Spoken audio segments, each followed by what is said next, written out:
하나님의 말씀 히브리서 12장 18절에서 29절입니다. 히브리서 12장 18절에서 29절 한 목소리로 합독하시겠습니다.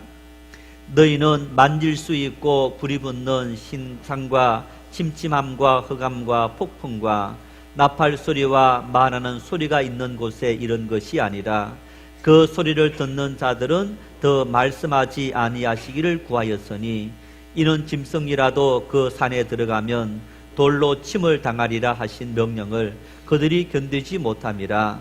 그 보이는 바가 이렇듯 무섭기로 모세도 이르되 내가 심히 두렵고 떨린다 하였느니라. 그러나 너희가 이른 곳은 시온산과 살아계신 하나님의 도성인 하늘의 예루살렘과 천만 천사와 하늘에 기록된 장자들의 모임과 교회와 만민의 심판자이신 하나님과 및 온전하게 된 의인의 영들과 새 언약의 중보자이신 예수와 및 아벨의 피보다 더 나은 것을 말하는 뿌린 피니라. 너희는 삼가 말씀하신 이를 거역하지 말라. 땅에서 경고하신 이를 거역한 그들이 피하지 못하였거든. 하물며 하늘로부터 경고하신 이를 배반하는 우리일까 보냐. 그때에는 그 소리가 땅을 진동하였거니와 이제는 약속하여 이르시되 내가 또 한 번 땅만 아니라 하늘도 진동하리라 하셨느니라. 이 또 한 번이라 하심은 진동하지 아니하는 것을 영존하게 하기 위하여 진동할 것들 곧 만드신 것들이 변동될 것을 나타내심이라. 그러므로 우리가 흔들리지 않는 나라를 받았은즉 은혜를 받자. 이로 말미암아 경건함과 두려움으로 하나님을 기쁘시게 섬길지니 우리 하나님은 소멸하는 불이심이라. 아멘. 일본에 유명한 화장품 대기업이 있습니다. 가네보라는 회사입니다. 찾아봤더니 전 세계 화장품 회사들 중에서 랭킹 10위 안에 드는 일본에서 이 시세이도라는 회사와 함께 1등, 2등을 다투는 그런 큰 기업입니다.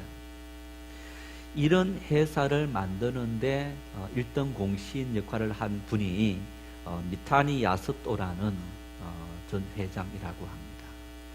45년 동안 일하면서 많은 위기를 겪었는데 그 위기 때마다 숨기는 리더십으로 역전극을 만들어낸 그런 입지전적인 인물이다.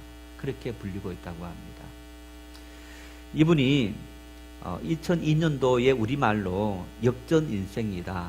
그분이 책이 2002년도에 번역되어서 우리나라에도 소개되었는데 이외에도 여러 가지 책이 있기도 합니다. 이 책에서 이분이 이런 간증을 합니다. 아내의 전도로 하나님을 믿게 되었는데 1962년 10월 5일 세례를 받게 되었다고 합니다. 세례를 받고 하나님께 헌신하기로 결단했는데 도리어 그의 삶에 큰 시련이 다가왔다고 합니다. 인사과장으로 근무하고 있었는데 이분이 하나님을 믿고 또 세례를 받고 가장 먼저 출근하면 기도하고 또 성경 읽고 그리고 시간이 되는 대로 직원들에게 전도하는 이제 그런 삶을 열심히 살았다고 합니다. 또 이렇게 본사가 아닌 곳에서 근무하다 보니까 직원들에게 사택이 주어졌는데 어느 날 갑자기 상무로부터 이런 명령이 떨어진 겁니다. 회사의 이 기물을 시설물을 종교 용도로 사용하지 말아라.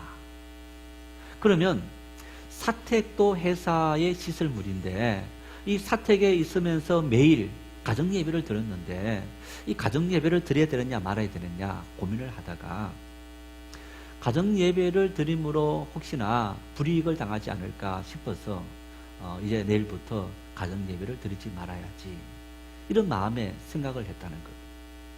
그 생각을 하자마자 마음속에 하나님께서 이런 음성으로 대답을 주시더라는 겁니다. 내가 나를 배반하는구나.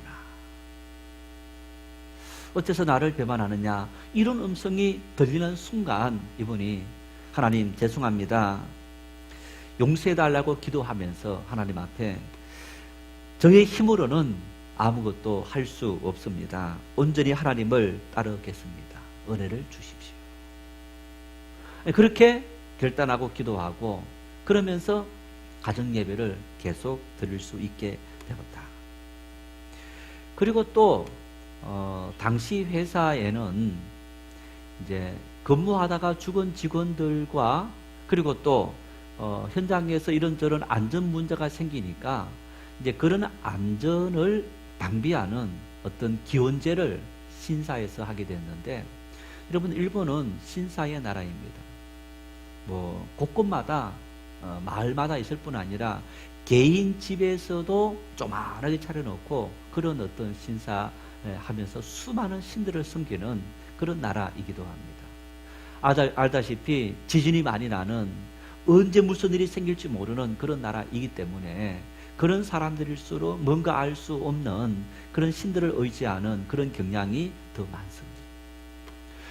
이런 안전기원제를 주관하는 사람이 인사과장이었다는 것. 하나님의 은혜를 받고 내가 타협하지 않겠다라는 생각을 가지면서부터 또 마음속에 이런 고민이 생겼습니다. 출애굽기 20장 3절 말씀에 나 외에 다른 신을 섬기지 말라, 믿지 말라. 그 말씀이 굉장한 도전이 된 거예요. 본인이 지금 인사과장으로서 안전기원제를 주관해야 되는데 이런 마음의 갈등이 임했습니다. 그래서 하나님을 기쁘게 하는 삶을 살리라 그런 결단을 했기 때문에 선포를 했답니다. 이제부터 나는 신사에서 이 안전기원제를 주관할 수 없고 할 수 없습니다. 본사에서 당장 본사를 와라 그런 호출이 왔다고 합니다. 이제 모든 것을 다 내려놓는 그런 마음의 상태로 본사로 갔는데 이것을 참여할 거냐 아니면 회사에 사표를 낼 거냐 결단을 해라. 그래서 두말하지 않고 나는 신앙을 선택하겠습니다.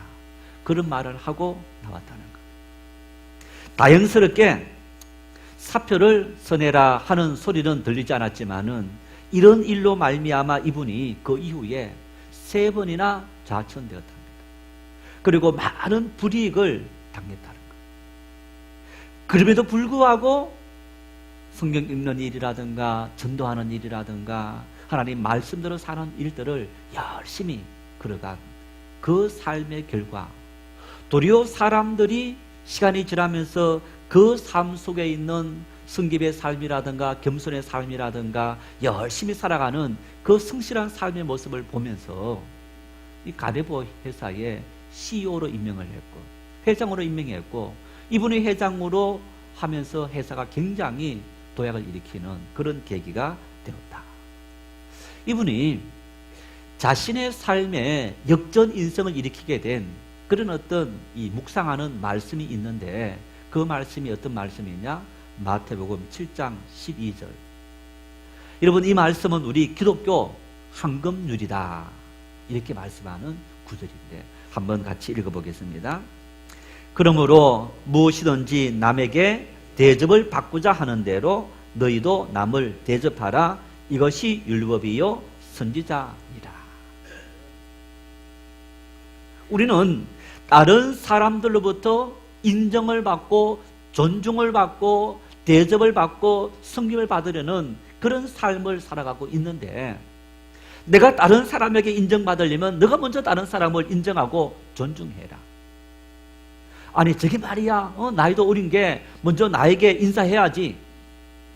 여러분 내가 어린 그들로부터 인사받으려면 어떻게 하면 됩니까? 먼저 인사 한번 꾹꾹 해보십시오. 그 다음부터 인사 잘할 겁니다.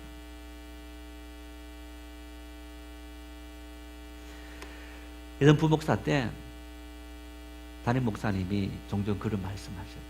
야, 요즘 젊은 사람들은 엘리베이터에 같이 탔다는 거예요. 여러분 보통 교회 담임 목사가 누군지 다 알지 않습니까? 그런데 젊은 사람들은 인사를 전혀 하지 않는다는 거예요.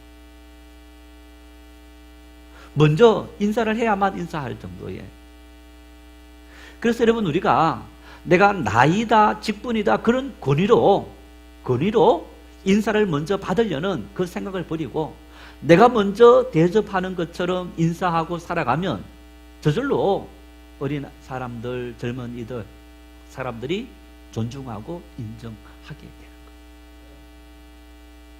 거예요. 그런 삶의 수많은 믿음의 삶을 살아가려고 노력하는 사람들이 하나님의 은혜가 머물 수 있는 통로이고, 세상 사람들이 진정으로 인정하고 존경하는 그런 삶을 살아갈 수 있는 계기가 될 수 있었더라. 종종 말씀을 드립니다마는 여러분, 우리가 세계 위인전이다. 우리 어린 아이들이 있는 집안에는 이렇게 시리즈별로 된 책들이 많이 있지 않습니까? 그 책들을 보면 뭐 위인전 해서 우리나라 위인전, 아니면 세계 위인전, 그런 책들이 있습니다. 그 책들을 펼쳐서 읽으면 타고 태어날 때부터 나는 위인으로 태어났고 아무런 삶의 어려움 없이 위인의 어떤 삶을 걸어갔다, 그런 사람 거의 없어요. 한 사람도 없습니다.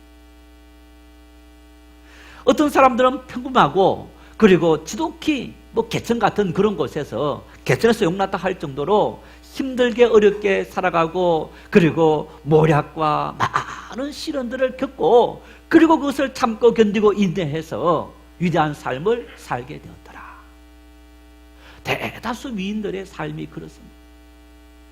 이것은 여러분, 믿음의 사람들도 마찬가지입니다. 믿음의 사람들도 하나님 앞에서 정말 저분은 참 믿음의 사람이고 하나님의 은혜를 받아서 큰 복을 받았어, 그런 사람들에게는 거의 대다수가 위기가 찾아왔고 시련이 찾아왔고 그것을 이기고 견뎌냈을 때 하나님 앞에서 인정받을 수 있는 삶을 살아갔던 것을 볼 수 있습니다. 왜 그러느냐? 우리가 풀무불로 금을 재련한다 하는 것처럼 사람을 재련하는, 연단하는 도구는 뭐냐? 시련이기 때문에. 우리의 삶에 닥쳐오는 시련은 우리를 더 의미 있는 인간으로, 우리의 삶을 이 땅에서 더 사람들에게 존경받는, 겸손하면서 인정받는 삶을 살아갈 수 있는 그 능력의 사람으로 연마하는 도구가 뭐냐? 삶의 시련입니다. 시련 없는 사람은 긴장하지 않습니다. 긴장하지 않게 되면 사람은 매너리즘에 빠지게 되는 거예요. 그때부터 우리의 삶은 처지게 되는 거예요. 끊임없이 뭔가로 말미암아 긴장하게 되고 계속 노력하려는 어떤 그 마음들, 이 마음이 생길 수 있는 계기는 뭐냐? 삶에 찾아오는 크고 작은 시련들. 그래서 우리의 삶에 여러분, 시련은 성공을 위한 우리의 길동무이다 라는 것을 우리가 볼 수 있습니다. 그래서 여러분, 야고보서에서 야고보 사도가 너희에게 다가오는 여러 가지 시험을 당하거든 온전히 기쁘게 여기라. 베드로 사도 역시 마찬가지로 베드로전서 1장 5절 말씀에 그렇게 말씀합니다.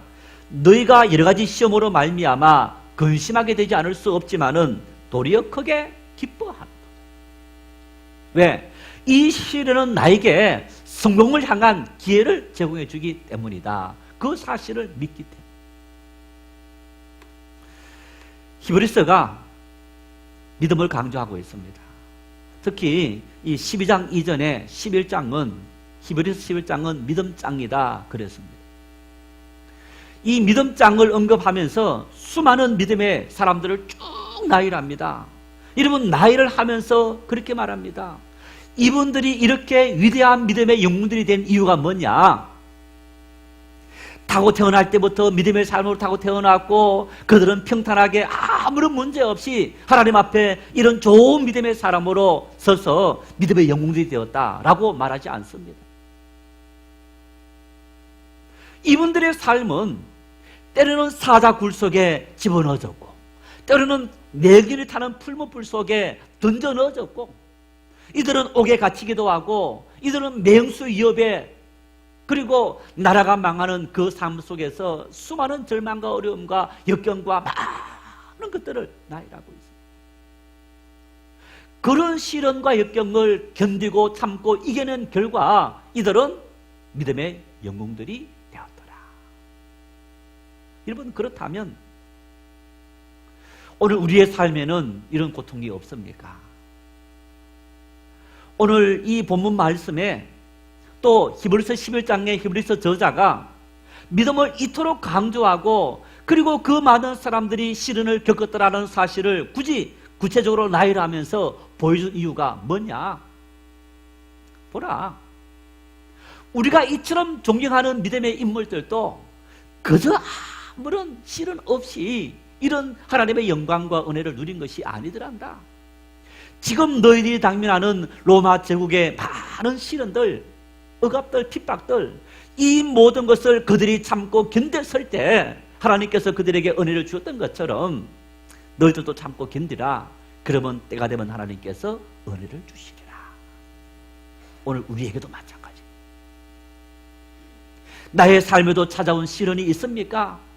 내가 꿈꾸는 대로 계획하는 대로 되지 않아서, 아니면 누군가 괴롭힘을 당해서 이 시대의 여러 가지 힘든 상황 때문에 우리의 삶에 위기가 찾아왔고 어려움이 찾아왔습니까? 하나님을 열심히 믿고 열심히 예배하고 섬기고 싶은데 왜 이렇게 시련을 주십니까? 라고 하지 말고, 하나님의 어떤 섭리가 있습니까? 하나님의 어떤 뜻이 있습니까? 하나님, 내가 그 뜻을 바라보고 이 모든 것을 참고 견디고 믿음으로 달려가겠습니다. 기도할 수 있기를 바랍니다. 그런 우리에게 주시는 응답의 말씀이 오늘 본문 28절 말씀입니다. 함께 읽겠습니다. 그러므로 우리가 흔들리지 않는 나라를 받았은즉 은혜를 받자. 이로 말미암아 경건함과 두려움으로 하나님을 기쁘시게 섬길지니. 역전 인생을 일으키는 힘은 내 힘과 내 능력과 내 지식이 아니라 오늘 히브리서 저자는 하나님의 은혜를 받자. 하나님의 은혜를 받자. 여러분, 그런데 오늘 이 말씀에 하나님의 은혜를 받자라는 이 권면을 우리는 하나님의 은혜를 한번 받으면 되구나 라고 생각할 수 있습니다. 이례적으로 생각할 수 있습니다. 하나님의 은혜를 크게 한번 내가 많이 받기 위해서 3일 금식 기도도 하고, 아니면 기도원에 들어가서, 아니면 매일 아침 저녁 교회 와서 내가 결단하며 기도하면 하나님께서 나에게 은혜를 주시겠지? 우리는 기적을 바라는데, 여러분, 기적은 어느 날 갑자기 나의 삶에 일어나는 일입니다. 그런데요, 다른 사람들이 보았을 때는 어느 날 일어난 기적이지만은 기적을 경험한 당사자들은 어느 날 온 것이 아닙니다. 기적은 준비된 사람에게 어느 날 임하는 거예요. 준비된 사람에게, 받을 만한 자격이 있는 사람에게, 받을 만한 그 믿음이 있는 사람에게 하나님의 기적이 어느 날 찾아오는 거지. 내가 어떤 문제에 직면했다고 이틀, 3일, 4일, 5일 아니면 막 크게 매달렸다고 하나님께서 기적 같은 역사를 일으켜 주신다. 그러면 이 땅에 문제를 해결하지 못할 사람 아무도 없을 겁니다. 물론 하나님은 그렇게도 응답하십니다. 그렇지만 성경을 보면요, 그 기적 같은 드라마가 일어나기 위해서는 하나님의 은혜 안에 계속 머무는 삶을 살아갔던 것을 볼 수 있어요. 그래서 오늘 이 본문 말씀에 은혜를 받자, 이 말은 한번 받아서 끝내고 또 어떤 문제 있을 때 은혜를 받는다, 이 의미가 아닙니다. 이 은혜를 받자라는 에코멘 카린이라는 헬라 말은 우리가 계속 은혜를 누리자, 이런 말입니다. 우리가 계속 하나님과 관계를 맺고 하나님의 은혜 안에 거하자, 하나님의 은혜 안에 우리가 거하면서 살아가는 그런 삶을 살아가야 된다. 그래서 은혜는 일회성적인 은혜가 아니고 지속적인 연속성을 갖고 있는 것이 바로 하나님의 은혜입니다. 다시 말하면 하나님의 은혜를 우리가 어떻게 누리며 살아가야 되느냐? 계속 매일의 삶 속에 누리며 살아가야 된다. 우리는요, 한국 사람의 어떤 성격을 잘 표현해주는 냄비 비유가 있습니다. 무슨 냄비요? 양철 냄비, 양은 냄비. 라면 끓여 먹기 참 좋죠. 스테인리스보다 아마 한 절반이면 물이 끓을 것 같아요. 일단 이게 두께가 얇으니까. 그런데 끓여놓으면 또 어떻습니까? 빨리 식습니다. 참 보면 와서 얼마 안 돼서 믿음이 불처럼 확 타오르는 거예요. 이야, 믿음이 좋다. 그런데 얼마 전에 알아서 보면 또 믿음이 그렇게 쑥 치고 있는 그 모습을 볼 수 있어요. 계속 이렇게 시소 게임처럼 널뛰기를 하는 거예요. 우리 믿음들이. 여러분, 물론 이것도 믿음이지만 오늘 본문의 은혜를 받자라는 이 말씀은요, 꾸준하게 지속적으로 이런 의미가 있는 거예요. 꾸준하게 지속적으로. 하나님의 은혜는 우리 평생의 과업이다. 우리 평생의 과업이다. 한번 은혜를 훅 받고 하나님께서 나에게 주시는 그 복을 누리자, 이게 아닙니다. 그 하나님의 큰 복이 우리 인생의 삶에 찾아오기 위해서 하나님과 끊임없는 은혜의 과정을 겪어갈 때 하나님은 우리에게 은혜를 주시는 하나님. 한 30년 정도 이렇게 다 돼 가는데 신학대학을 편입학을 하고 졸업할 때 그때 제가 중등부 전도사를 하고 있었는데 저하고 동갑내기 우리 젊은 교사분이 이제 고등학교 수학 선생님이셨는데 이분이 선물을 줬어요. 책을 한 권 선물을 줬는데 이 책이 미국의 유명한 동화 작가 셀 실버스타인이 쓴 떨어진 한쪽 큰 동그라미를 만나. 처음에 집에 가서 그 선물을 딱 보면서 아니 이 친구가 어떻게 이렇게 유치한 책을 선물 줬느냐 할 정도로 이렇게 아이들이 보는 것 같은 그런 동화책이니까. 그런데 동화가 단순히 아이들을 위한 동화가 아니고 의미를 주는 그런 동화 이야기인 거예요. 이런 내용입니다. 큰 돌이 있는데 둥근 돌입니다. 이 둥근 돌에서 돌덩이 한쪽이 떨어진 거예요. 여러분, 그 둥근 돌에서 한쪽이 떨어져 나갔다. 그러면 떨어져 나간 작은 돌은 뾰족한 돌이 될까요? 둥근 돌이 될까요? 예, 둥근 돌에서 떨어져 나갔다고 둥근 돌이 아니고 뾰족한 돌인 거예요. 자, 돌이 이렇게 굴러다닌다 생각해 보세요. 굴러다니려면 둥글둥글해야 잘 굴러다니는데 이 떨어져 나간 작은 돌은 둥근 돌이 아니고 뾰족한 돌이니까 잘 굴러갈 수 있습니까? 없습니까? 잘 굴러가지 못하는 거예요. 사람으로 비유하자면 다른 사람과 관계성을 전혀 맺지 못하는 거예요. 둥글둥글해서 사람들하고 잘 어울리고 또 무슨 일이든지 다 해야 되는데 뾰족하니까 아무것도 못하는 거예요. 그래서 고민하고 있었는데 어느 날 봤더니 자기가 떨어져 놓은 큰 돌을 봤어요.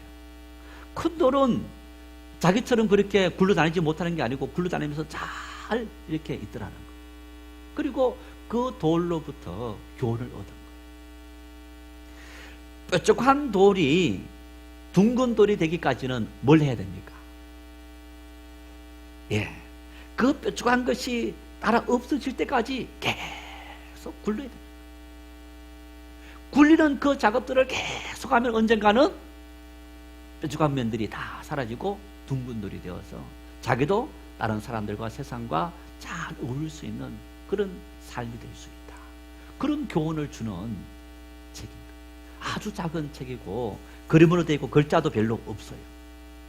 그런데 그 책을 선물 받았는데 우리 인생을, 우리 믿음을 잘 표현해 주고 있는 말이에요. 여러분, 인생도 마찬가지고 우리 믿음의 삶들도 우리가 처음 믿었을 때는 마치 떨어져 나온 작은 돌처럼 다 뾰족뾰족한 거예요. 믿음의 삶을 산다 하면서도 하나님 앞에 온전한 은혜, 그런 삶을 살아갈 수 없는 거예요. 그런데 구르고 구르면서 힘들어도 구르는 거예요. 어려워도 구르는 거예요. 고통스러워도 구르는 거예요. 자꾸만 구르고 구르다 보면 그 뾰족한 것들이 사라지게 되고 그러면서 둥근 돌이 되어서 잘 어울리고 어떤 곳에 가든지 잘 갈 수 있는 그런 삶이 되어지더라. 인생의 크고 작은 시련과 역경 앞에 우리는 끊임없이 흔들리게 됩니다. 하나님의 은혜 안에 거한다는 것이 참 쉽지 않습니다. 왜 하나님께서 나에게 이런 시련을 주십니까? 라는 그런 어떤 마음의 절망이 생겨서 그럼에도 굴려야 됩니다. 여러분, 그런데 오늘 이 말씀에는 굴려야 되는 이유를 이렇게 말씀합니다. 우리가 흔들리지 않는 나라를 이미 받았기 때문이다. 무슨 얘기입니까?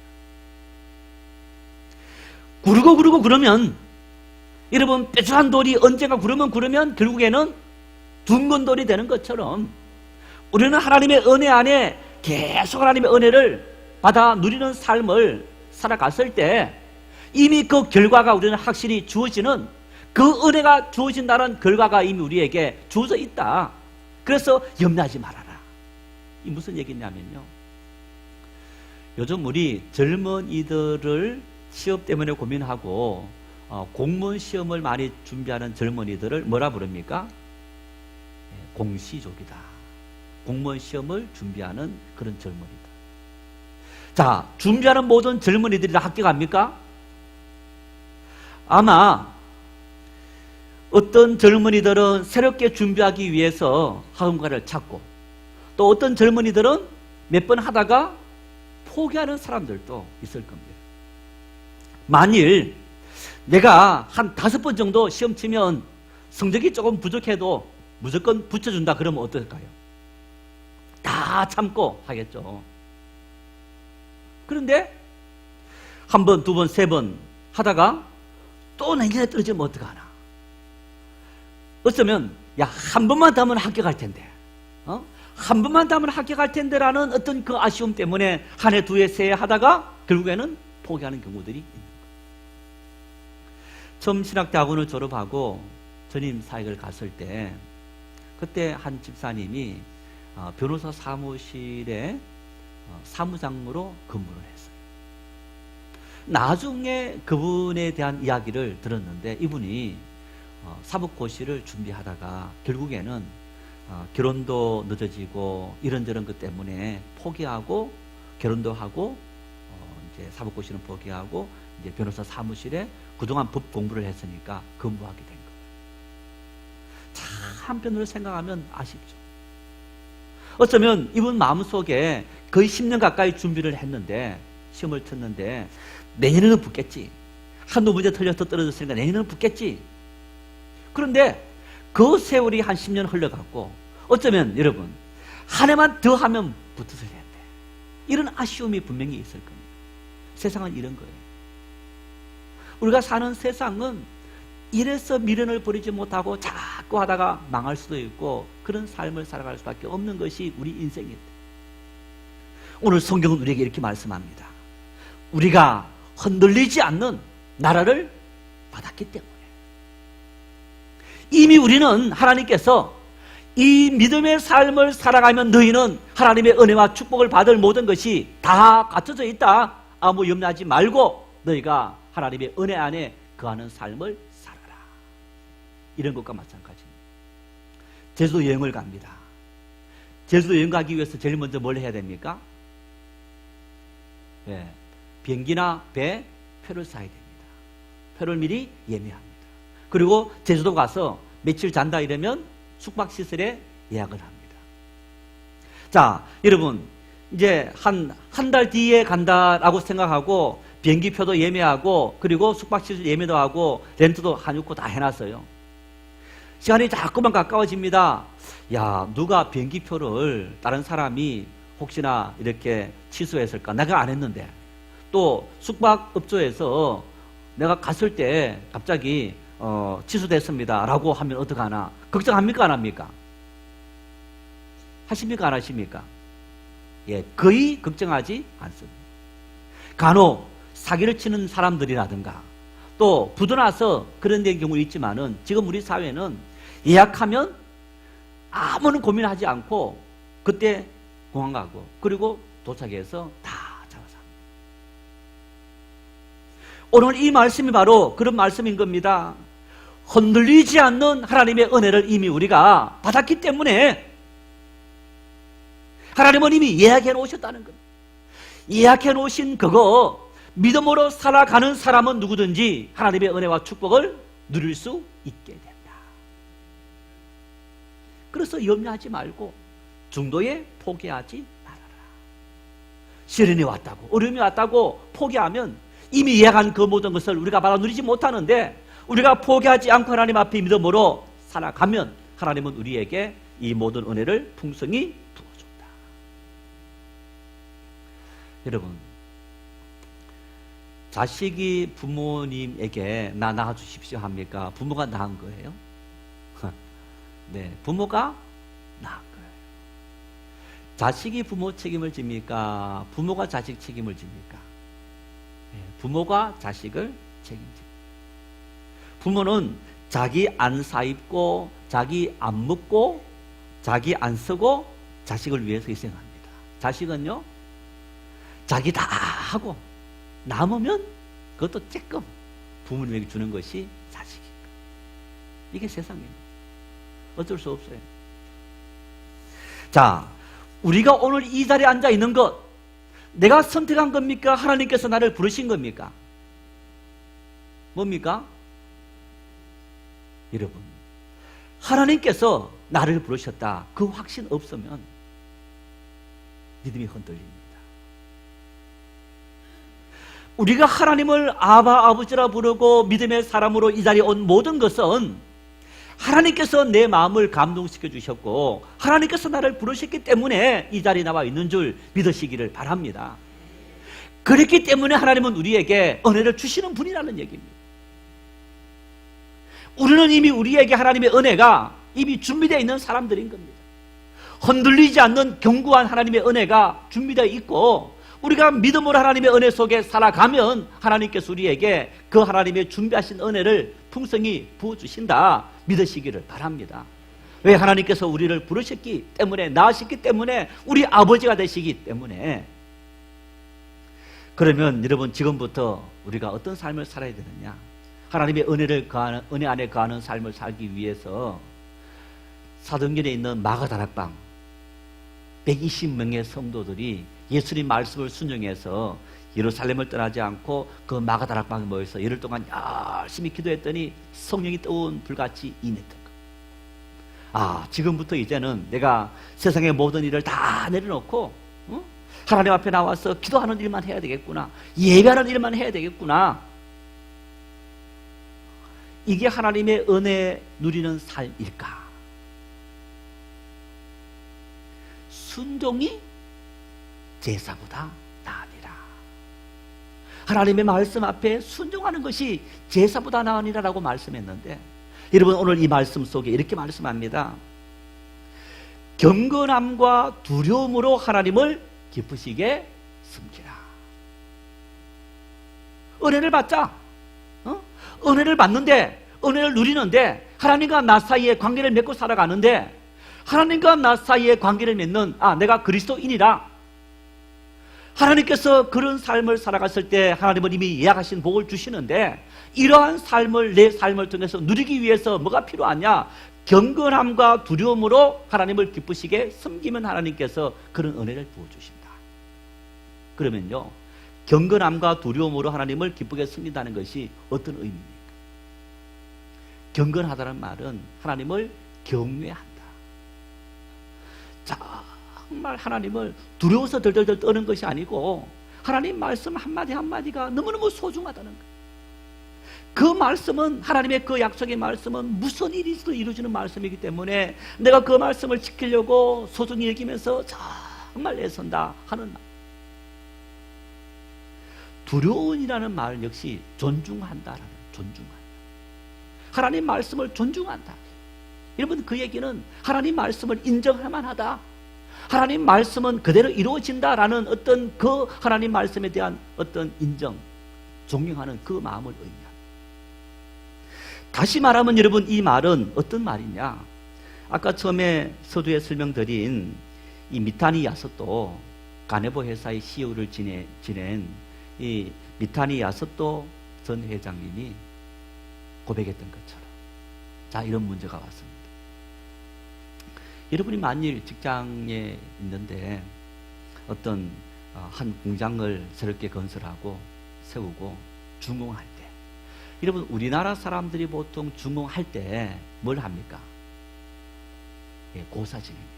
돼지머리 잡아놓고 고사 지내는 거. 자, 임직원 다 불러놓고 자, 다 절하시오. 어떻게 해야 됩니까? 아, 회사 일이니까, 이건 밥줄이 달리는 일이니까, 여기 따라서 우리 가정의 모든 경제적인 문제가 다 달려있는 일이니까, 내가 임원들에게 잘 보여서, 사장, 회장님에게 잘 보여서 임원으로 승진해야 되니까 저 고사하는 일에 잘 해야지. 그런데 성경은 뭐라 말씀합니까? 우상을 섬기지 말아라. 우상에게 절하지 말아라. 자, 두 가지가 상충되어지는 거예요. 갈등이 일어난 겁니다. 어떻게 해야 되겠습니까? 이 미타니 야스도 전 회장님은 그런 문제 앞에 섰을 때에 하나님을 존중하고 하나님을 두려워하는, 경외하는, 존경하는 그 마음을 가지고 회사의 방침보다 하나님의 말씀을 더 중요하게 생각했더라. 삶의 현실이라는 여러 가지 많은 문제들이 있는데, 여러분, 그 많은 문제들과 하나님의 뜻이 상충되어질 때 우리는 무엇을 선택할 겁니까? 내 마음속에 무엇을 더 중요하게 생각하느냐, 무엇을 내가 더 두려워하느냐, 무엇을 더 인정하느냐 라는 그 마음에 따라서 선택을 하게 되는 거예요. 하나님의 은혜 안에 우리가 거하는 삶을 살아간다는 얘기는 무슨 얘기냐 하면, 내 삶의 모든 영역 속에 하나님의 말씀과 하나님의 그 말씀의 뜻에 어긋나는 일이 있다면 결코 용납하지 않는 삶, 그게 하나님의 은혜 안에 거하는 삶이라는 얘기. 그러한 하나님의 선택의 길을 걸어갈 때 하나님은 우리에게 기적 같은 드라마를 묶어주시는 그 하나님이라고 오늘 성경은 우리에게 말씀하고 있습니다. 저도 그런 경험이 있습니다. 대학을 졸업하고 몇 년 직장 생활을 할 때 현장에서 그 당시 뭐 30년 전이니까 큰 기계를 샀는데, 자, 기계를 이렇게 설치를 하고 났더니 이제 다 직원들이고 뭐 임원들이 자, 고사 준비해라 이러는 거예요. 근데 회사 사장님이 안수 집사님이셨어요. 뭐 직원들이 이렇게 하니까 또 직원들이 근무하는 그런 환경이니까 굉장히 이분이 고민이 된 거예요. 그래도 이제 다 준비하려면 준비하고 대저머리도 사오고 뭐 하고 뭐 다 이렇게 했어요. 제가 어느 날 사장님, 목사님 모시고 예배하고 이 대저머리하고 떡 해서 직원들 같이 나눠 먹으면 안 되겠습니까? 아, 그랬더니 이분이 고민하시더니 그렇게 하자 해서 직원들이 다 말을 무시하고 이제 예배 드리고 그러면서 같이 이 돼지머리하고 떡을 나눠 먹었던 그런 적이 있습니다. 여러분, 우리의 삶에는, 어쩌면 우리의 삶에는 이런 크고 작은 일들이 찾아오는데 그 순간순간마다 선택하고 결단해야 되는데, 그 선택과 결단이 어떤 선택과 결단을 할 거냐? 은혜를 받자. 은혜 안에 산다는 것은 바로 하나님의 뜻과 하나님의 말씀을 가장 존중하고 소중히 여긴다. 그러한 우리의 삶이 모아질 때 하나님은 우리를 통해 놀라운 일을 이루시는 줄 믿으시길 바랍니다. 그 하나님이 오늘 본문에 이렇게 말씀합니다. 25절 말씀을 읽겠습니다. 너희는 삶과 말씀하신 일을 거역하지 말라. 땅에서 경고하신 일을 거역한 그들이 피하지 못하였거든 하물며 하늘로부터 경고하신 이를 배반하는 우리일까 보냐. 이 말씀 그대로 뜻을 번역하면 땅에서 경고하신 이는 모세를 의미합니다. 모세를 통해 주신 하나님의 말씀도 지키지 않으면 하나님의 심판이 임했는데, 하늘로부터 예수님의 말씀을 거역하면 어떻게 이 심판을 면할 수 있느냐. 그런데 여러분, 뒤집으면요, 이 말씀은 땅에서 모세를 통해 주신 율법의 말씀을 지키면 하나님께서 그들에게 자손 천대에 복을 주셨더라. 하나님부터 오신 예수 그리스도, 이 말씀을 지키는 믿음의 사람, 은혜 안에 거하는 하나님의 사람들에게 하나님은 우리가 상상할 수 없는 은혜를 주시는 줄 믿으시기를 바랍니다. 하나님의 심판은 말씀대로 살지 못하는 자들에게는 하나님의 멸망에, 하나님의 외면의 심판이 있다면, 하나님 말씀대로 살아간 믿음의 사람들을 하나님께서 끝까지 지키시고 돌보시고 보호하시 주시더라. 이게 하나님의 은혜인 거예요. 그 은혜의 삶을 우리 끊임없이 믿음의 삶을 살아갈 때 어떨 때는 나도 모르게 하나님의 기적 같은 역사가 한편 펼쳐지면서 우리의 모든 삶을 인도하시는 그런 하나님의 은혜. 하나님의 말씀을 가슴에 새기고 그 말씀대로 매일 매 순간 순종하며 살아가는 삶이 은혜의 삶이고, 그 은혜의 삶을 살아갈 때 약속 있고 너무너무 분명하고 하나님께서 내리시는 그 은혜를 분명히 주시리라, 그 확신을 가지고 하나님 말씀 앞에 순종할 수 있는 은혜의 사람들이 될 수 있기를 바랍니다. 그래서 하나님 앞에 내가 어느 때가 되어서 하나님은 이런 은혜와 축복을 주셨구나, 그 힘든 순간에도 하나님은 지켜주셔서 이렇게 내 인생을 완주했다. 돈을 많이 남겼다가 아닙니다. 인생을 정말 기쁨으로 감사함으로 완주했다. 이것보다 더한 은혜와 축복이 어디 있습니까? 우리 모두 이런 은혜를 풍성히 누릴 수 있기를 축원합니다.